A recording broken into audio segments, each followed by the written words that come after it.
Physiotherapy అమ్మ చాలా చాలా చాలా చాలా ఇంపార్టెంట్. ఇక్కడ 2 రకాలుగా ఫిజియోథెరపీ చేయాలి ఆర్థరైటిస్లో. యూజువల్గా ఆర్థరైటిస్ అనేది జాయింట్ మీద లోడ్ పడింది అనుకోండి పెరిగిపోతుంది. ఆస్టియోపోరోసిస్ అని ఇంకొకటి ఉంటుంది, ఎముకల బలహీనత. జాయింట్ మీద లోడ్ పడలేదు అనుకోండి ఎముకలు బలహీనపడతాయి. మీకు ఆస్టియోపోరోసిస్ ఉంటే ఎముకల మీద లోడ్ పడే ఎక్సర్సైజెస్ చేయాలి. ఆర్థరైటిస్ ఉంటే ఎముకల మీద జాయింట్ల మీద లోడ్ పడని ఎక్సర్సైజెస్ చేయాలి. సో ఇప్పుడు మన టాపిక్ ఆర్థరైటిస్ కాబట్టి కూర్చొని చేసే ఎక్సర్సైజెస్, సైక్లింగ్ కానీ, కూర్చొని కాళ్ళు ముందుకు వెనక్కి ఆడించడం కానీ, ఓకే, స్విమ్మింగ్ కానీ మంచి మంచి ఎక్సర్సైజ్లు. ఓకే, కొంతమందిలో అరుగుదల ఎర్లీ స్టేజ్లో ఉన్న వాళ్ళలో ట్రెడ్మిల్ మంచి ఎక్సర్సైజ్. లేట్ స్టేజ్ అరుగుదలలో మంచిది కాదు. ఎర్లీ స్టేజ్ అరుగుదలలో ఉన్న వాళ్ళలో, బయట నడవలేని వాళ్ళలో, ఇప్పుడు కొంతమందికి చలి పడదు, కొంతమందికి ఎలర్జీ ఉంటుంది, డస్ట్ ఎలర్జీ ఉంటుంది. వాళ్ళు ఓన్లీ ఒక పర్టికులర్ ఎన్విరాన్మెంట్లో మాత్రమే ఎక్సర్సైజ్ చేయడానికి ఇష్టపడతారు వాళ్ళు. సో వాళ్ళు స్టేజ్ 1 స్టేజ్ 2లో ఉన్నప్పుడు treadmill with 0 resistance with no inclination చేసుకుంటే చాలా మంచిది. ఓకే, కండరాలలో బలం రావాలని బస్కీలు తీస్తే అరుగుదల ఉన్నవాడు నొప్పి పెరిగిపోతుంది.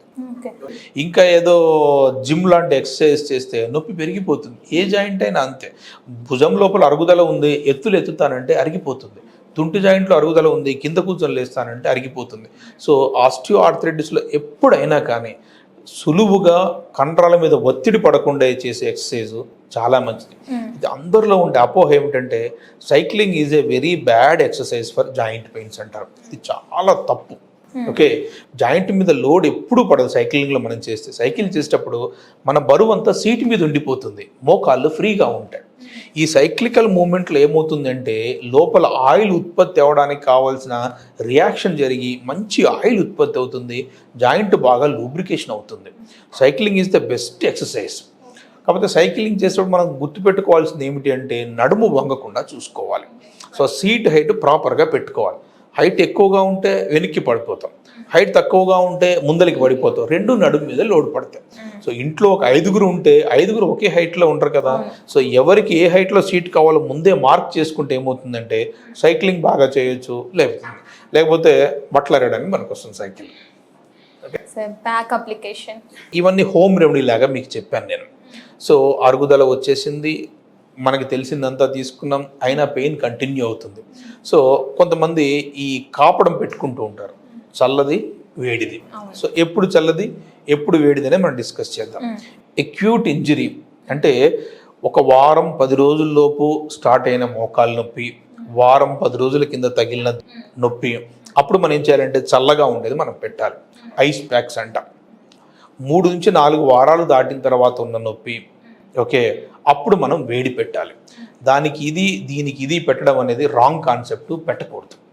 ఓకేనా, అప్పుడు దెబ్బ తగిలిన దాంట్లో వేడి పెడితే రక్తనాళం ఉబ్బిపోయి ఇంకా వాపు ఎక్కువైపోతుంది.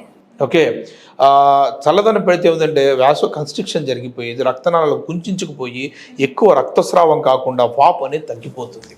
ఓకే, రెండిట్లో చల్లదనం పెట్టొచ్చు, కానీ దీంట్లో మాత్రం అక్యూట్ ఇంజరీలో మాత్రం ఎప్పుడు కూడా వేడి అనేది పెట్టకూడదు. సో అక్కడ ప్యాక్ అప్లికేషన్లో ఓకే, యూజువల్గా ఏమవుతుందంటే అరుగుదలలో లాంగ్ స్టాండింగే ఉంటుంది ఎవరిలో అయినా కానీ. సో వాళ్ళలో వామ్ అప్లికేషన్స్ మనం పెట్టుకోవాలి. హాట్ వాటర్ ఫోమెంటేషన్ అంటాం, వేడి నీళ్ళలో ముంచిన బట్టను తీసేసి పెట్టేసేయాలి. ఇంకొక అప్లికేషన్ ఏంటంటే ఆయింట్మెంట్స్. సో ఆయింట్మెంట్ అనేది పెట్టుకోవడం చాలా మంచి పద్ధతి, కాకపోతే ఆయింట్మెంట్ పెట్టి మసాజ్ చేయకూడదు. ఓకే, తర్వాత ఆయింట్మెంట్ పైన రాసిన తర్వాత లోపలి వరకు ఇంకిపోయి నొప్పి తగ్గిస్తుంది అనేది కాన్సెప్ట్ కూడా చాలా రాంగ్ కాన్సెప్ట్. ఓకేనా, సో ఆయింట్మెంట్లో కూడా 2-3 రకాలుగా ఆయింట్మెంట్స్ ఉన్నాయి. కౌంటర్ ఇరిటెంట్స్ అని ఉంటాయి, లేకపోతే అక్కడ నొప్పి తగ్గించేవన్నీ ఉంటాయి అన్నమాట. సో ఏది ఉందో మనకు చూసుకునేసి ప్రాపర్ ఆయింట్మెంట్ పెట్టుకొని మసాజ్ చేయకుండా వేడి నీళ్ళలో ముంచిన బట్టతోటి కాపడం మనం పెట్టుకోవచ్చు. అక్యూట్ పెయిన్ అయితే మాత్రం కంపల్సరీ ఐస్ మాత్రమే పెట్టాలి, ఐస్ ప్యాక్ మాత్రమే పెట్టాలి. నెక్స్ట్